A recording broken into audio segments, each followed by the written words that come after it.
Hey there. Welcome to my show, TV and Film Talk.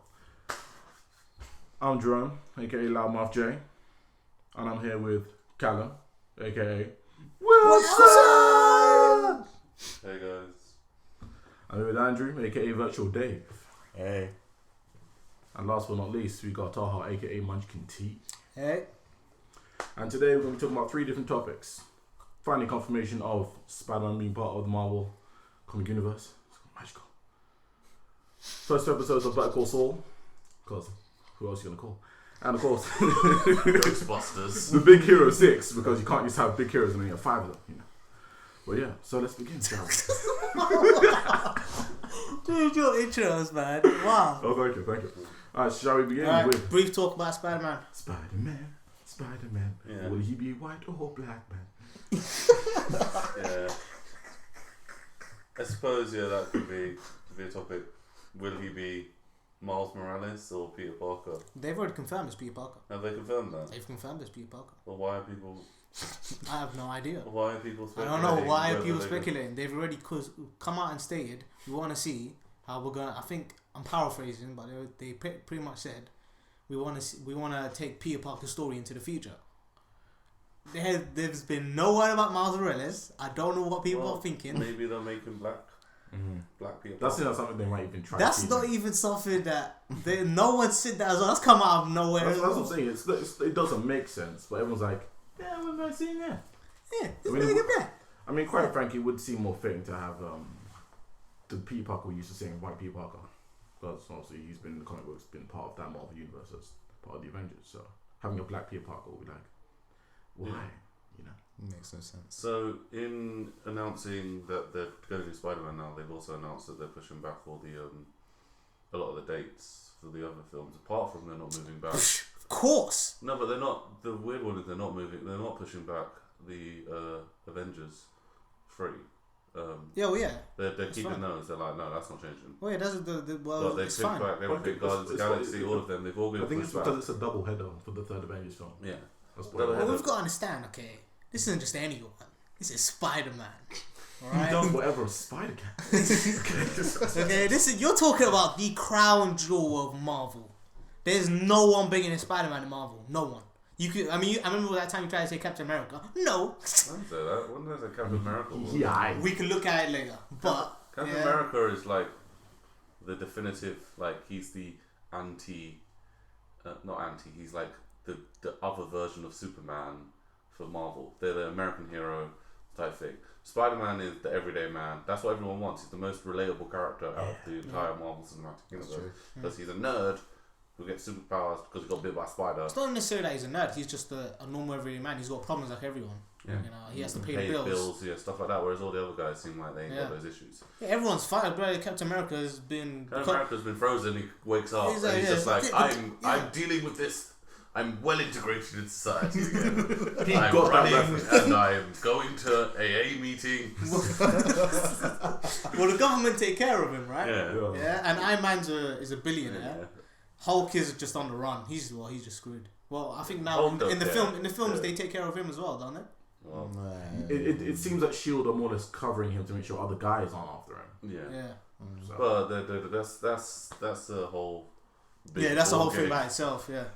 But they've got a lot of stuff about. Like, Spider-Man is going to be a big thing, but we're not going to be able to talk about it until they announce who's going to be who, and well, not who's going to be who. Who's going to be Peter Parker when the film comes out? Have they announced that when the films come out? Yeah, I think Spider-Man, the Sony one, Spider-Man one, the actual film for Spider-Man is going to be in 2017. Okay. And the thing is though, will they be adding Spider-Man? Like I swear, that I'm probably misinformed here, but They're hinting. they're hinting like he's going to that he's gonna be feature in at the end at the end of Civil War. oh well, yeah, there's definitely rumors that he's Yeah. going to be in Civil War. He's gonna be the Easter egg. It's a hardcore. he's going to definitely be a He's going to be a cameo yeah. Easter egg at the end, probably in the credit. Or he could just be in it. There's nothing to say that he just won't be in the film, considering the Civil War storyline. Yeah, aren't they throwing in Black Panther into that as well? No, I don't think so. him in it. I think Oh, are they? they're introducing him into it. He's getting his own and film. then he's getting a Yeah. spin-off afterwards. They can quite, like, having started reading the Civil War comics, it's quite easy just not have Yeah, Black but Panther in it doesn't look like they're going to do that with. Yeah. They're not going to do the actual entire Civil War Yeah, no, they can't. That's huge. They just don't too have big. that. It looks like it's just going to be They just a brood between Iron Man and the whole registration and all that. Yeah, but okay, all right. So we have to wrap that up. Yeah. We're just gonna talk. We only had to touch upon that. Yeah, but because that's it's huge the issue. news. That's the issue about it. It is such huge news that we're going to branch off, and that's the issue. Yeah. So we're going to have to self-contain ourselves. Basically, we just weren't ready for it. Keep our nerd hype down. Contain it. Conceal don't feel. Yeah, we already planned. Conceal don't feel. Yeah, we already planned to do other things this week. So it's like, oh, bloody Spider-Man again. I feel like J. Jonah Jameson. Spider-Man. Yeah. So some weird now we're gonna go. First time I think we've properly sat down. I'm not sure if it's the first time. I have to look back at it. This is the first time we've for two things where we've all actually seen something together or watched something and are actually going to review it, and not have one person have seen it and just talk to us. We've all seen these things and we're all going to talk about it. And the first one's Better Call Saul. Well, I think we've talked about stuff we've seen before. Yeah, but we've talked about it. But this is current stuff. This is now. Yeah. An episode has just come out, and we've all kind of been two episodes. We're a bit late with Better Call Saul. I don't understand because I don't know. It came out last Tuesday. Did both episodes come out at the same time? The first one came out last Tuesday, and then there was another one this Tuesday. They come out every Tuesday. Well, yeah. In that case, then they air in America on Mondays, and then we get them on Netflix on Tuesday. I'd say in that case, first episode really wasn't that great because I thought if they to them together. They're good. Yeah. But just first episode by itself, I was just watching it I think the first episode, I remember watching it and going, it's a slow burner, but Breaking Bad was a slow burner to begin with. Breaking Bad, the first few episodes were slow burners. It's only when he starts doing stuff that you're like, oh my god. The minute he devises the plan, and it is the first episode, with the Ginger twins, that's when it got good. That's when you're like, this is going to get good. It started becoming fun. It came too late. It came 40 minutes into the episode, and it's a 50-minute episode or something like that. 53 minutes. But if anything, I did like how the twins tried to scam him, and at first dude, they're scamming you. And the last one was like, really? Boom, kicked him in the leg. Okay, you know what? 9.4 out of 10 for the scam. But I'm a lawyer. Look at my car, dude. Yeah. Do you think that's going to work? But I mean, for me, if anything, the really slow start, everything was in black and white. It seemed like a flash forward almost. That's a flash forward. Yeah, that's a classic thing of Breaking Bad. Breaking Bad just kind of. They did a flash forward in Breaking Bad as well. So you need to start watching it. You need to start getting them. I'm a preface. Take you a while, man. Let me preface this now. I'm not a guy that's watched Breaking Bad. Yeah. So if you'd like to judge me, by all means. Pause for explosions. Yeah. You haven't watched Breaking Bad. He's remembering. He's like, oh, the whole series. Yeah, the whole series is a flashback. The whole thing is him sitting, going, "Oh, this is what my life was like. I had it." Basically, it's weird because he's flashing back to a point where his life was anyway. Yeah. It wasn't good, but you know it's gonna get better because he's reminiscing. That's the whole point of the beginning. He's like, "I had this." And now he's like, I don't have this anymore. I'm sad about it, and he's got no life, and he's like, them Cinnabons look nice. Yeah. I just want one. I struggled with what it was about at the beginning because I thought I didn't quite understand why it was in black and white and. Honestly speaking, I was like, wait, is this from my television? All of the flash forwards in Breaking Bad were in. Yeah, they were all in black and white. But this went on for a while, so I was thinking, there's something wrong here. I think I need to check my settings. The they used to do were in. Yeah. Huh. Do you remember the? And this isn't really a spoiler because when you first time you see it, it's bloody confusing. But the pool bit. The pool, yeah. Oh yeah. That was always in black and white, except for the teddy bear. Yeah. That's the thing. It's in that whole bit was when you know what it's about, you're like, oh, that's quite cool. When I realised what it was about, I was it's brilliant. That's brilliant. It's paying homage to Breaking Bad. It's like, oh, everyone's like, oh, this is what happened to Walter White. You're like, what happened? But this kind of shows you what happened to Saul. It shows you what happened to him, and you're like, his life sucks. His life sucks now. He actually had a decent-ish life. It was a weird life, but he had a good life. He had a fun life from the look of it. I what? No, his Better Call Saul days. Well, we don't know. This is the whole point of this series. No, but even if you just to look tell at, us what went even down. if you just look at the like Breaking Bad side of it, he had, and when Walter White appears, it's when it f***s him up basically, where it destroys his business. It does. That's probably why he ends up where he is in the fast forward. But it's talking about the series with him being a was it a court lawyer?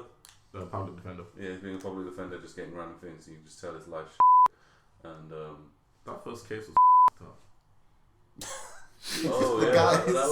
Oh yeah, wow. No, like, at first I'm thinking, okay, they're gonna slap, like maybe they're sawing off an arm, they're gonna slap someone with it. Joke. When it's like pick up the head, what? It's not even that. It's his movements, his thrusting. I was like, That's what I'm saying. Banging head. I'm like, what the fuck? I'm serious. No. I was watching a review. I was watching like a what people think the series is gonna be like based off the trailers and stuff, and they're like, it's not gonna be as gritty as Breaking Bad was, or like as out there. And then in the first 10 minutes, you've got skull banging basically. Wow. And you're just like, yeah. Jeez. And I thought, it's necrophilia. Just ask a girl Serious out. necrophilia. Yeah, ask a girl out. Wow, you don't need to do that, man. I think They just thought, I don't even know what they. Wow, that's No, but that's like, I can't finish sentences. It's like 3 guys came up with that idea together. Like 2 heads are better than 1, but obviously 3 heads is like a dead guy. And it was a dead guy. A dead guy. Oh god. that's like, I thought after the first episode. After the first episode, I was like, this. Well, as soon as Tuco appears, Jerome. Tuco's a guy from Breaking Bad. I'm not gonna give too much away from him, but he's kind of like how he is in the episode anyway. He's a good son. He's a bit like he's just very, you know. Crazy. He's crazy. He's crazy. Yeah. That bit when we like when they go into his house and they're speaking with him and stuff, and we're just thinking, God, you don't know who you're talking to. You have no idea. This man is like sane. Did you like, because you don't know who he is necessarily or what he's done, and like, were you a bit like, this guy cool? Like, you kind of get that this guy's going to do something because they give it away, even if you've never watched it before, when he answers the door with a gun. But when you're watching that scene, you're like, when is this guy going to snap? When is this guy gonna... Yeah. Not even that, but even then, like, in my head, I'm thinking, he's never going to clean that stain. She said twice, use club soda. I'm like, just clean this. Like, in my head, I'm like, just clean stain for me. Please, come on. I mean, like, it's a small stain. You're already working on it, man. Yeah. Still, but that's just. But yeah, Tuca did seem like a bit of a nutter. I think you seen like a 1 coin flip away, like someone could just knock on the door, shooting by accident or something crazy. So I'm saying, episode 2 was friggin'. They made the first episode look like rubbish. The episode 2 was damn good. The first episode was a slow burner. It was that pure and simple. It was.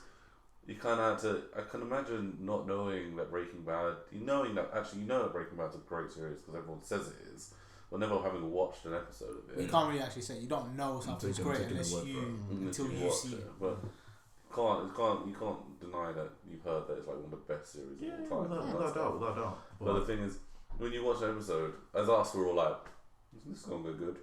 This will get good." We're not sitting there going. Well, I did get to a point where I was sitting there and I was just bored. Yeah. In the first episode, I was like, I know this is gonna get good. Come on, it's gotta get good. And they did. I think that was like a ploy of the episode. I think the episode was like, it was like, this is not that interesting. Then the car scene happens, and you're like, oh you're like, oh shit. That woke me up. I think that's what they did. I think that was a clever ploy with them. They kind of made it mundane and kind of like, well, this is not that interesting. Humdrum. You're like, okay, let's get this episode finished. Maybe episode 2 will be good. And then the guy gets hit by, then his car, he runs over a guy, and you're like, oh. Technically, the guy hit the car. Yeah, but you're like, whoa. Being technical here. And it comes out of nowhere, and you're like, that's like the wake up of the episode, and you're like, this is good. And then the next episode, you're like, damn. That's just it. You saying it was a slow burn. I mean, episode 2 was like about 2-3 gallons of petrol. bloody hell that blew up quickly. I mean, like, even then you guys are saying Breaking Bad. All I'm hearing when you say Breaking, Breaking Bad. The legs. Good God, the leg. Even when he's in like the restaurant, like trying to check, and you can see the breadsticks, I'm like, yeah. I thought that was brilliant as well. It's extremely well done. It's not that. It's the way he convinced Tuco not to kill them. Yeah. That whole conversation. Oh, man, that you know? entire And scene. everyone looking at him like convincing him not to kill them. I was amazed he could actually do that. That's like there's a show. Yeah, because even the bit where he says, "I'm the best lawyer ever." Yeah. Like, yeah, he is. He's that. I talked you down from a death sentence to 6 months probation. Yeah. Essentially, he did, bro. And that was the best thing about it. That whole opening scene of episode 2. I'm like, if they keep doing stuff like that, if every episode is just him getting in trouble with a different crazy person and him having to like solve stuff like with his crazy lawyer skills, that would be cool. But like, I do think that the season is going to progress in the sense that he's going to become the crime lawyer that you know him as in Soul. Well, you're seeing hints of that. You're seeing hints that he's going to become that guy that crazy criminals go to get their problems sorted, basically, because that's what he's doing. That's what he does. And like quick mention to, is it Mike? Mike, that's what I was going to say. Like Mike's another character who's the toll booth attendant. Yeah, I love that. I can tell by the increased amount of FaceTime he got. He's a regular. He's a regular. He's a good character in Breaking Bad. Yeah. But it's be interesting to see how them two become, how they interact, and how to be honest, becomes less than him being this guy. To be honest, where Mike is like, it's kind of a surprise because considering his character in Breaking Bad, won't spoil anything for Jerome. Oh no! But it just feels like he should not. Why is he there? Which doing is why I think Soul is going to be the influencing factor that changes Mike. I think Mike is going to be one of the people that comes to Soul. He's going to be one of them. Maybe he just that's what he does in his spare time. That's why I think he is going to be. I don't think that he's just going to be doing that. I think Soul's going to somehow.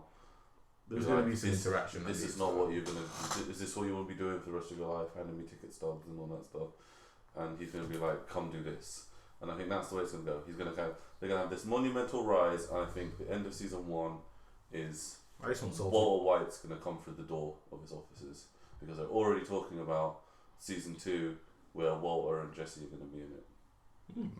They're talking about it. They're already speculating that. And I think that's what's going to happen. I don't think they're necessarily going to show Bryan Cranston, but I think they're going to like put the voiceover bit if they confirm that, and it's going to be him walking through the doors and him going, "Hi, my name's Walter White, and I need your help," or something like that. That was a brilliant impression. Yeah. More coughing. Yeah. Yeah. That's how I think it's going to be, and I think the series is looking good. I think it's looking like a damn good season right now. I think there'll be more nods to places as they go along because you know how he's living in the. That's what I liked. The one more thing. That's what I liked when he was driving around in his car before he runs over the guy hits into his car. Did you think at one point that you were going to see Walter's house? I thought he was going to drive past. He's going to drive past the house and it was going to be like a roof pizza. What? That was later. There's always been a pizza up there, and then he replaces it in Breaking Bad. Yeah. I bet the place that he's living in with the salon or the hair salon or whatever. Yeah. It's the place that he tried to sell to Jesse or whatever in like so many seasons around. Is it? Yeah, to do the money laundering. Yeah. Okay, yeah. Or there's like he might get to the place when they want to do the laser tag or stuff like that. There's like he's gonna go. Yeah. You might find out why he likes those places so much. Yeah. Fair enough. Yeah, that's gonna be good. Good season. Looks like it's gonna be a good season. Second. Mm-hmm. Yep. Cool. All right. Next topic. Hey guys, who wants a fist bump? Hey. Baymax. Okay, I love Baymax. Big Hero 6, let's talk it. Yeah. So. Yeah, Baymax was good. Baymax. Baymax was like, if that film didn't have Baymax, It would have been. it would be a not decent good film. movie. I'm not gonna say it's a good film because I think it's a decent film. Well, that's a good film. Yeah, like decent, but not like I'd say decent, good, and then like wow.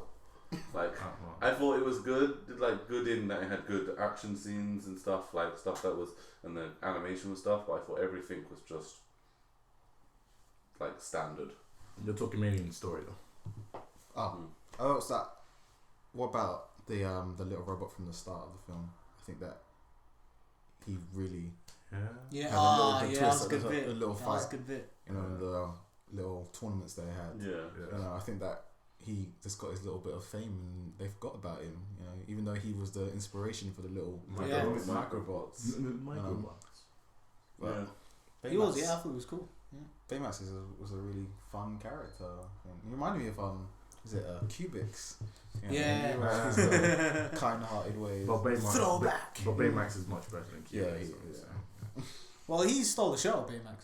Yeah. He was just a I damn don't character. think you have to steal the show. The show was from him from the get go. I mean, even like marketing, like Big Hero 6 from time ago. Yeah. And straight away you see like a big marsh. You see a smooth Michelin man walk into the frame, kicking be a honest, football, jumping yeah. up. Then the kid walks into Yeah. the frame as well. Then you see Big Hero 6. I mean, he was the selling point from the go get. For a while, I didn't actually know why it was called Big Hero 6. Because I didn't know it was a team. I thought it was just Baymax. Yeah.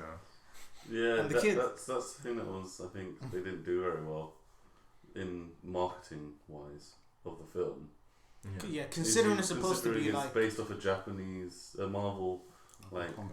comic about their Japanese superhero team.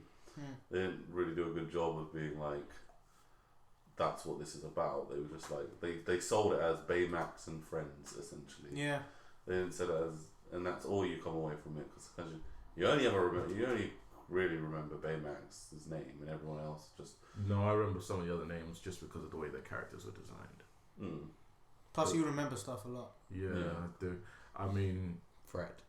yeah. No, Fred was great. Fred was great. I mean, if anything, he's the guy watching the film, laughing and joking, as well as being in the film as well. Like, the way he comments on things is like, yeah, you funny, man. I like it. You making a reference. I like that. I like that.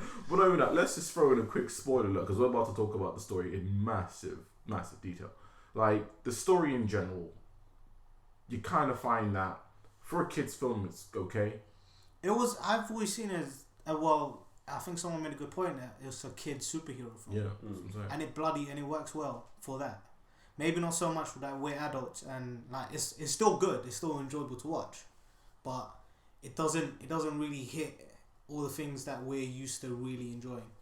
If anything, it's a good kids film, but it's not a great, because you find most times with great kids films, because they're films for kids, you gotta have a parent come to the cinema to watch it with a child. So with a good kids film, with a great kids film, you got everything that makes the kids happy, smiley, laughing, that makes them enjoy the film. But you still got a joke or two for you. It's like, hey, you know, here with your kid watching the film. Here's a joke for you. Yeah. You're laughing about that old reference. They did that. They did It's that like a with Pixar film. Yeah. Yeah, but they did that with the puberty joke. It's not like the film doesn't have it. The film definitely has it. They did it, but they didn't do it. They're not doing it at the same level as the Pixar is doing. It's not necessarily so much their jokes as their story doesn't. Their story is very heavily. There isn't this grown up necessarily. It's their themes. Their themes aren't very grown up. Their theme, the only like real dark theme was The film theme for the film was death. That's what I got from it. It was like, it was was. like from the beginning, like first 10 minutes in, it was like my parents are dead. You know, like he said that to his brother like straight away. Like There's one thing that I didn't get right. And again, well, I'm not even gonna say spoilers again from this one because we already know one. Right? Is the bit when Tadashi dies, right? yeah. He's obviously completely broken up about it, but his aunt is almost like nothing there. No, but the aunt isn't supposed to be the focus of the film. No, but like The aunt, She was like, or she's trying to be strong. she was really strong for the boy. see, I get that, yeah, and that's how I imagined it. But it's not clear. They don't really show that she's trying. But they wouldn't do that in a kids film. One. Well, they have Tadashi. Well, they have what's the kid's called, man? I don't know what the kid's called. Hiro. Nakamura. They have Hiro like that. Why can't they have the aunt like that? Even not necessarily to the extent that, because obviously Hiro's one who's probably depressed. Because the whole point is the film's about Hiro and Baymax, and everything's centered around them. Like the whole scene where it is the funeral, and she's talking to the group, and they do the classic. The kid is sat on the top of the stairs in sort of low lit lighting, and sort of and is just looking all sad, and then sort of picks himself up and then goes to his room. That's the whole emphasis of it. The whole emphasis is that his aunt is trying to be like the strong one and get him to not mope around all day. And I didn't feel that from that scene. But that's the point. Is you're not going to get that from that. You're not going to get that from the film anyway, because they got. But you should. They got to get past the funeral scene and past the grieving to the point where he's like, okay, I'm going to find out why this happened, or I'm going to. Like, he doesn't even try that. Baymax wakes up. The robot wants to go. The little mini-bot, whatever. Microbot wants to go find the other microbots. He's just like, all right, Baymax, go find them. Like, you're crazy, go find them. Baymax finds them, and then the revenge story happens. That's what happens in the whole theme of the story. Baymax only does that because he keeps saying to him, "Will this make you feel better?" Yeah. He's like, he actually always answers him. Baymax is trying to help him. He's a personal healthcare robot. But even then, like, even just quickly talking about with Yarn, anytime she's in the shot with Hiro, it seems that she's always the one comforting him, making sure he's okay. So you see, like. You are right. You don't get the impression that she's obviously broken up about it, but you only see like she's mainly there as the comforter to make sure Hiro's alright. Yeah, I get that, and that's fine, right? Yeah. But I'm thinking the film should probably just one tiny scene in the film, even the bit when they sneaking past her, right? If there's just some kind of a hint that underneath all the trying to be strong about it, she's still broken up a bit. Because I feel like I agree with you in that sense. There is no like. Bar the funeral scene where she's trying to keep and trying to think where she's all been like trying to make Hiro go back to the school. Yeah, I think that's the way she tries to like that. Keep that. It's so clearly not working, and she's on her own. She doesn't know he's creeping past her. Maybe she. I don't know, but it would have been too. It would have been too much for a kids' film. I don't necessarily think so. Because having her just randomly what child has that? No, that's not what I'm saying. I'm not saying her get a scene where she's just bawling. Obviously not. I'm saying have a hint that underneath everything, there's something there. No kid would pick that up. Yeah, but it's not for the kid. It's for the adults. Obviously, if that's what I was saying before which was weird in the cinema viewing that we went to. No kids. Yeah, there weren't any kids. Well, not many people either. Not many people. On Orange Wednesday, probably, I think the last Orange Wednesday, one of the last Orange Wednesdays is ever going to be. May it rest in peace. I'm not broken up about it. No one was there. No one. Yeah, and even just in the cinema in general, no one was there. We could talk about cinema deaths. Yeah. The age of the torrent is now. Cinema death. Well, yeah, I think like from the story, like it did seem mainly like slightly touching on getting over the loss of a loved one, but at the same time throwing it with revenge, because the villain, revenge, the hero, whose name in fact is Hiro, revenge, and it just seems like overall like it ends not with a lot of bad guy deaths, but more of them coming to terms with like getting over it. Though I mean, for the villain's case, he got his daughter back. So, what about Hiro? He doesn't, because he ends up going to jail. He goes to jail, but his daughter's alive. His daughter's alive, so he gets what he wants. I mean, the minute she wakes up and is able, she's probably going to visit in prison. I mean, who's Hiro going to visit? Oh yeah, Tadashi's grave. Baymax. No, Baymax 2.0. Yeah, but Baymax 2.0 with his... Oh, dark, Jerome. I'm sorry. Who's he going to visit? Tadashi's grave. No, he's fine now because he's got Tadashi in Baymax's belly. Yeah, like he has the Teletubby belly. Yeah, that's what I was saying. He's a Teletubby. I mean, like he has the memory USB, sure. I mean that's the main thing. Like Tadashi's here. Tadashi's like. So you get the I don't know if that was the overall thing. Like he keeps going to. When he said that, I thought he was the villain. That's what made me Tadashi's here is that, and when he shows him that video, is when you're like, who is hero gonna go to? In a sense, Baymax is Tadashi. Yeah. He is more or less saying everything that Tadashi stood for and wanted and everything is inside of me, and I'm his legacy, essentially. Just like, and also you're his legacy, but I'm the physical representation of his legacy. I'm what he wanted, and it's quite weird. Like, Tadashi made some super clever robot that has like is able to understand human feelings quite well. That he's all like full on like, let me show you this video that will understand that I'm not a killing machine.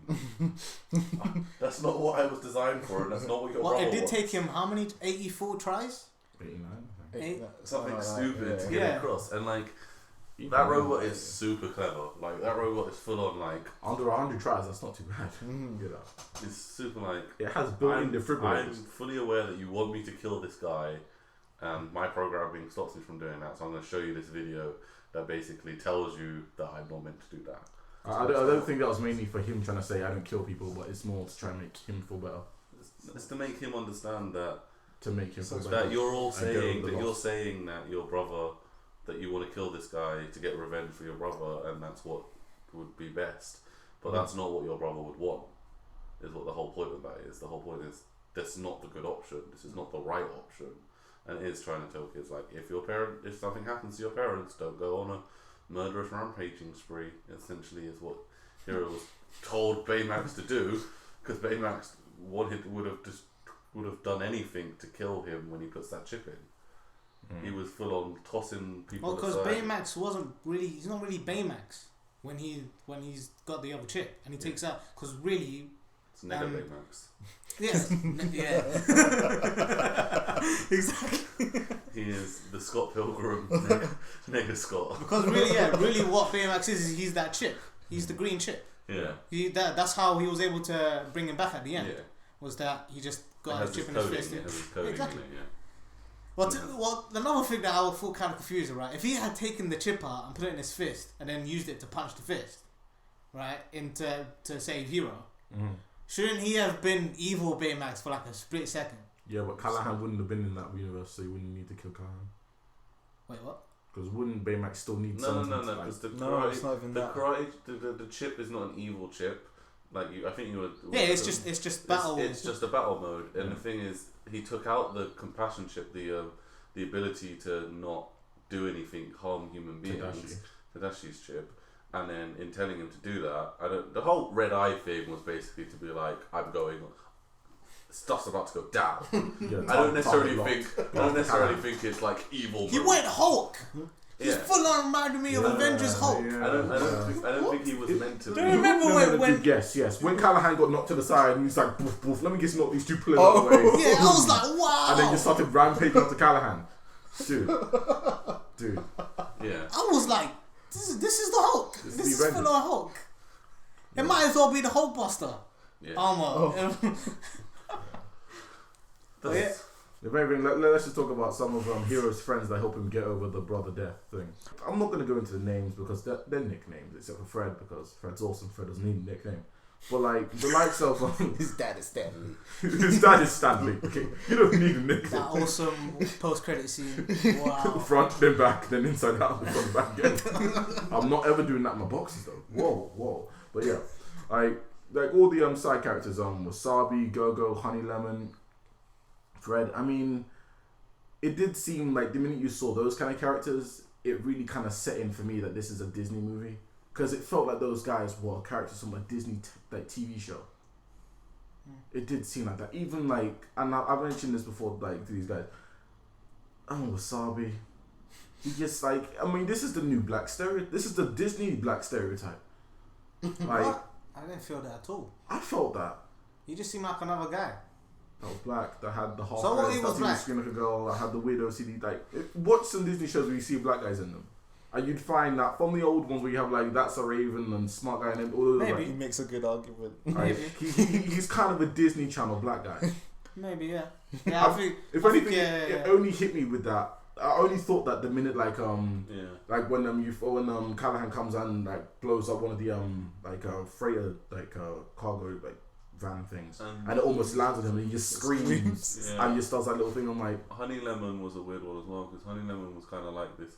She seemed like not that smart when she spoke. It seemed like a Legally Blonde thing. Yeah, she seemed like I'm a blonde, but technically I'm amazingly smart, and I'm quirky, and I'm a bit like I'm a bit like all over the place. It's book smarts, not street smarts, kind of thing. And well, Go-Go was just I'm angst. Chick with attitude. Shit with attitude. Your typical Raven of the Teen Titans. It was cool. Yeah. Right. They were all pretty much like bog standard character types. More or less, yeah. There wasn't anything special about the characters besides the Baymax, and Baymax is the most interesting character because Baymax he had a character, but his character was his movements, not necessarily how he spoke. He had interesting movements. Yeah, like, a butterfly. He could do stuff like you know when the funny thing is, and I've watched a bit documentary type thing about it, where they explain how about in animation you need to create character with how they move and how they walk, not just about their voices and stuff. So when Baymax comes out of the thing after behind the bed and he sidesteps and stuff like that. Looks at the thing is, any other character who wasn't Baymax and wasn't designed to walk like that would do it completely different. Yeah, and it's because he walks like he walks like he's an inflatable person and doesn't walk like he's just got normal limbs and it's all that. It adds to his cute and huggable design. Even when he has the armor on and he still walks like that. He still walks like that. It made it so much more comical. Because he doesn't have his character is designed as a character to be cuddly. He looks impressive in the armor, but he still has quintessentially the same character. He's still Baymax, and cute and huggable thing. Yeah, the film was good. Probably give it like a 6 or 7. I wouldn't say it was anything spectacular. I would say it's a good film. Yeah, fair enough. Go see it with your kids if you have kids. I don't think I'm there yet, dude. No, but go see it with. I'm talking to our audience here. I know, surely. Who probably have no kids. Oh, thanks. Maybe I do. I don't know. I mean, I saw like a behind the scenes thing as well, and they were saying that this film is like the brother version of Frozen, because Frozen was like about sisters. That's what the makers said. It's like they did Frozen. It was about sisters, and now. Oh, this is about brothers. Brothers. Yeah, so this is like the route they were going for. Yeah. So I'm not so sure if I see the exact same storyline, it's but not Disney. It's not stereotypical Disney. Maybe they should do a Disney Prince movie. Yeah. You tell him, Callum. Yeah. We want our Disney princess. Yeah. All the single men. Like, how about not making Disney princess movies and trying to make them modern? Make some Disney Prince movies. Alright. Well, let's call them Disney Bachelors. It's 21st century now. Right. Bachelors. Well, Virtual Day. What would you give it out of 10? I don't know. I'll give it a solid 9. Yeah. Whoa. Yeah. Easily impressed this one. I think it's 9. I think it was a solid film. What do you give a brilliant film? 12.